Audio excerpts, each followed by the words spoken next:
2024 లేదా 25లో డిగ్రీ లేదా బీటెక్ చదివారా? సాఫ్ట్‌వేర్ జాబ్ కోసం ఎదురు చూస్తున్నారా? అయితే కోడ్‌జ్ఞాన్ 100 డేస్ కోర్సులో చేరండి. జాబ్ సాధించండి. నమస్కారం సార్. నమస్కారం అమ్మా. సార్ చాలా రోజులవుతుంది. మీతో మాట్లాడాలి అనుకున్నాను. ఫైనల్‌గా మీ టైంని కేటాయించి ఇక్కడి దాకా రావడం I'm very happy and thank you sir. And especially ఈరోజు మనం మాట్లాడుకుంటే బడ్జెట్. ప్రతి ఒక్కరు కూడా ఎదురు చూస్తున్నారు. బడ్జెట్ అనేది ఎలా ఉంటుంది? నాకేమైనా బెనిఫిట్ అవుతుందా?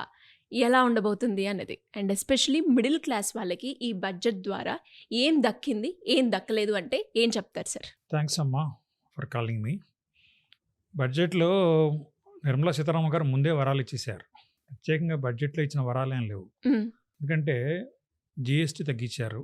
ఇన్సూరెన్స్ మొదలుకొని చాలా వాటికి జీఎస్టీ తగ్గించారు. అది పెద్ద వరమే కదా! అంతకంటే ముందే ఇన్‌కమ్ టాక్స్ స్లాబ్ పెంచేశారు. 12,00,000 ఊహించిన దానికంటే ఎక్కువ పెంచారు. అది పెద్ద వరమే కదా! ఇట్లాంటి వరాలు చాలా ఇచ్చేశారు. ఇదివరకమ్మా బడ్జెట్ అంటే ఎదురు చూసేవాళ్ళు వరాలొచ్చేవి. హ్మ్. ఇప్పుడు ఆ రోజులు పోయినాయి. బడ్జెట్ సాదాసీదాగా అంటే పెద్ద పెద్ద విషయాలు మాట్లాడుతుంటారు ఇప్పుడు అంతే. అంటే కమిటీలేయటము అట్లాంటివి ఇస్తుంటారు. ఇప్పుడు ఏంటంటే నేను అబ్జర్వ్ చేసింది ఏంటంటే అమ్మా, ఈ గవర్నమెంట్‌లో ఉన్నవాళ్ళు కన్విన్స్ చేయలేనప్పుడు కన్‌ఫ్యూజ్ చేస్తారు. హ్మ్. ఎందుకంటే డేటా ఎక్కువ ఇచ్చేసేసి కన్‌ఫ్యూజ్ చేస్తారు. అవి అర్థం కాకుండా ఉంటాయి. దాని అర్థమయ్యేట లోపు వాళ్ళ పని ఆళ్ళు చేసుకుంటారు. అందుకని ఎక్కువ కమిటీలేసేసారు ఇప్పుడు. తర్వాత ఇప్పుడు మనం ఆశించింది ఏంటంటే, అంటే రూపీ, డాలర్ రేటు మన రూపీ వీక్ అయిపోయింది. ఎందుకని ఫారెక్స్ అంటే ఫారిన్ ఇన్వెస్టర్స్ డబ్బులు తీసుకెళ్ళిపోతున్నారు. అవును. సో, వాళ్ళకి ఇన్సెంటివ్ ఏమైనా ఇస్తారా అని చెప్పి ఇన్వెస్టర్స్ ఆశించారు. ఏమి లేదు. అది కాకుండా ఇంకా దెబ్బలు కొట్టారు. ఎట్లా? ఇప్పుడు షేర్స్ బైబ్యాక్ చేస్తే దాని మీద టాక్స్ ఏశారు. ఇప్పుడు ఫర్ ఎగ్జాంపుల్ ఇన్ఫోసిస్ కంపెనీ ఉంది. ఇన్ఫోసిస్ కంపెనీ షేర్లు బైబ్యాక్ చేసింది. బై చేయడం వల్ల మన మార్కెట్ రేట్ కంటే ఎక్కువ రేట్ వచ్చింది ఇన్వెస్టర్స్‌కి. సో, అట్లాంటివి ఇప్పుడు కంపెనీలు చేపడానికి ముందుకు రావు. కారణం ఏంటంటే వాళ్ళు టాక్స్ కట్టాలి. సో, అది దాని బదులు వాళ్ళేం చేస్తారు? దాన్ని రీఇన్వెస్ట్ చేస్తారు. లేకపోతే బోనస్‌లు ఇస్తారు. అట్లా చేస్తారు తప్పితే బైబ్యాక్ చేయరు. ఈ కారణంతోటి షేర్ మార్కెట్ కూడా వాళ్ళు పడిపోయింది. సో, లాంగ్ టర్మ్‌లో ఈ నెగెటివ్ కాదు గానీ, ఇంకొకటేంటంటే ఇప్పుడు ఎస్టీటీ ఆ టాక్స్ అనేది పెంచేశారు. హ్మ్. అంటే ఎందుకంటే దానివల్ల ఏంటి మార్కెట్‌లో ఫండ్స్ తగ్గుతాయి. లిక్విడిటీ ప్రాబ్లమ్ వస్తది. అందుకని షేర్లు అంటే కొనేవాళ్ళు తక్కువైతారు. మామూలుగా ఏంటంటే అమ్మ ఇన్వెస్టర్స్ వల్ల డిమాండ్ ఉంటది. కానీ ప్రాక్టికల్‌గా చూస్తే ఈ ట్రేడింగ్ వాళ్ళ వల్ల ఎక్కువ డిమాండ్ ఉంటుంది. సో, ఆ డిమాండ్ తగ్గిపోతాంది ఇప్పుడు ఎస్టీటీ పెంచడం వల్ల. సో, అందుకని ఇప్పుడేంటి ఇన్వెస్టర్స్‌కి ఏ భయం లేదమ్మా. హ్మ్. కానీ ట్రేడింగ్ చేసే వాళ్ళకి మాత్రం ఎఫెక్ట్ ఉంటుంది. ఎఫెక్ట్ ఉంటుంది. అంటే టాక్స్ ఎక్కువ అవుతుంది గదా! సో, ఆటోమేటిక్‌గా ఇన్వెస్టర్స్‌కి లాభమే. అయితే ఇన్వెస్టర్స్‌లో కూడా కొన్ని ఫండ్స్ ఉన్నాయి. ఇప్పుడు ఆర్బిట్రేజ్ ఫండ్స్ అని కొన్ని వాటిలో వాళ్ళకేంటంటే టాక్స్ పడతది. సో, అందుకని కొంచెం 1 ఆర్ 2% వాళ్ళకి ప్రాఫిట్ తగ్గుతుంది. సో, కానీ లాంగ్ టర్మ్ ఇన్వెస్ట్ చేసే వాళ్ళకి మంచి బడ్జెటే. మనం ఇది ఆశించదగిన బడ్జెటే ఫర్ ఇన్వెస్టర్స్. సో, కస్టమర్స్‌కొచ్చేటప్పటికి ఒక కన్జ్యూమర్‌గా ఇది ప్రత్యేకంగా చెప్పాల్సింది ఏం లేదమ్మా. హ్మ్. అన్నీ మామూలుగా ఇచ్చేశారు. తర్వాత ఇంకా చిన్న చిన్న వరాలు ఇచ్చారు. అంటే చెప్పడానికి చిన్న వరం గాని ఇప్పటి వరకు ప్రతి జిల్లాలో ఒక గర్ల్స్ హాస్టల్ పెట్టా అన్నారు.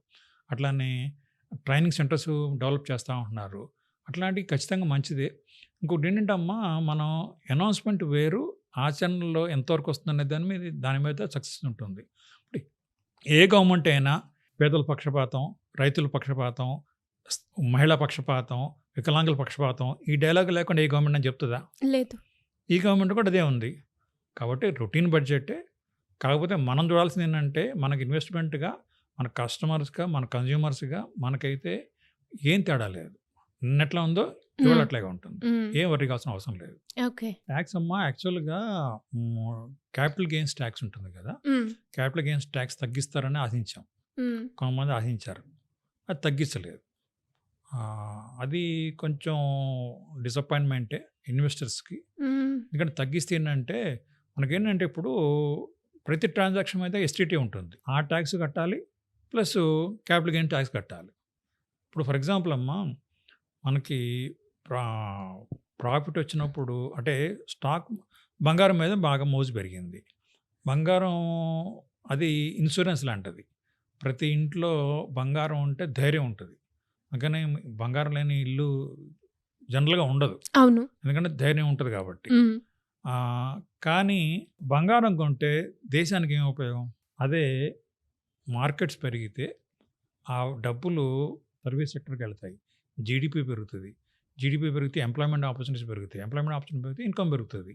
సో, కంపెనీలు అంటే మన దేశం అభివృద్ధి చెందాలంటే జీడీపీ పెరగాలంటే మార్కెట్స్ పెరగాలి. మార్కెట్‌కి బలం రావాలి. సో, మార్కెట్‌కి బలం ఇచ్చినట్టుగా బడ్జెట్‌లో ఏమీ లేదు. కానీ కనీసం గోల్డ్ మీదేమైనా ఎఫెక్ట్ చూపించినట్టుగా ఏస్తారనుకుంటే అది కూడా ఏమి లేదు. హ్మ్. ఫైనాన్స్ మినిస్టర్ ఏమి చెప్పలేదు. సో, అంటే కొంతమంది అంతకుముందు ఒక ప్రైమ్ మినిస్టర్ ఉండేవాళ్ళు. మౌనమే ఆయన పరిపాలన విధానంలో ఉండేది. అట్లానే మేడం కూడా తన దాన్ని తను చూసుకుంటది.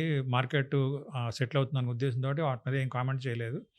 ఆహ్, ఇది కంట్రీ గ్రోత్‌కి ఇప్పుడు మన చేసిన కమిటీస్ కానీ అవన్నీ కూడా కార్యరూపం దాలిస్తే లాంగ్ టర్మ్‌లో బెనిఫిట్ ఉంటుందేమో కానీ, హ్మ్.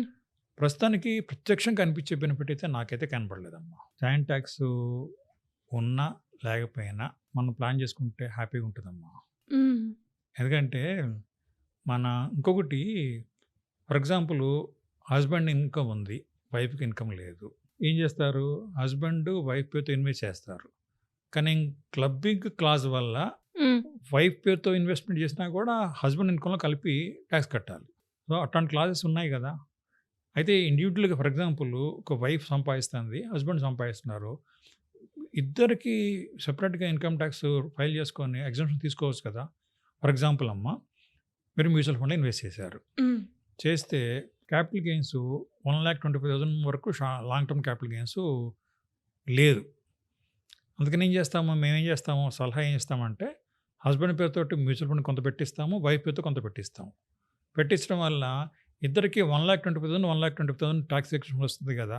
ఒక్కళ్ళ వల్ల పెట్టడం వల్ల 1,20,000 టాక్స్ ఎగ్జంప్షన్ వచ్చేది.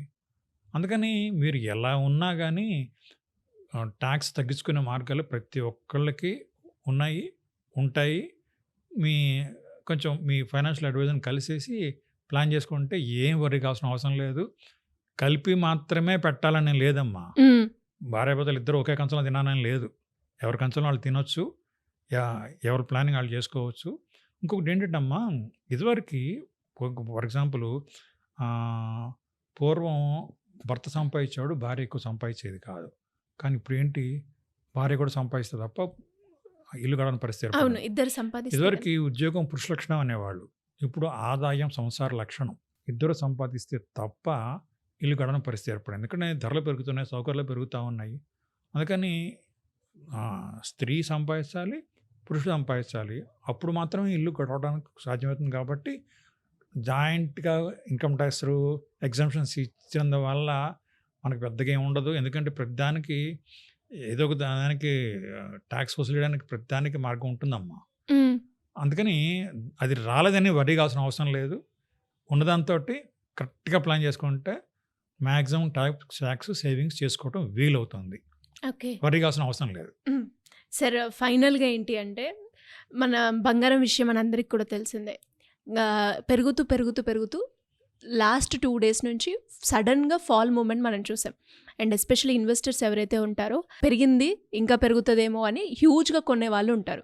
సో, అలాంటి వాళ్ళు ఇప్పుడు ఏం చేస్తే బెటర్ అంటారు సార్? అమ్మ ఇందాకే చెప్పినట్టుగా బంగారం ఇన్సూరెన్స్ లాంటిదమ్మా.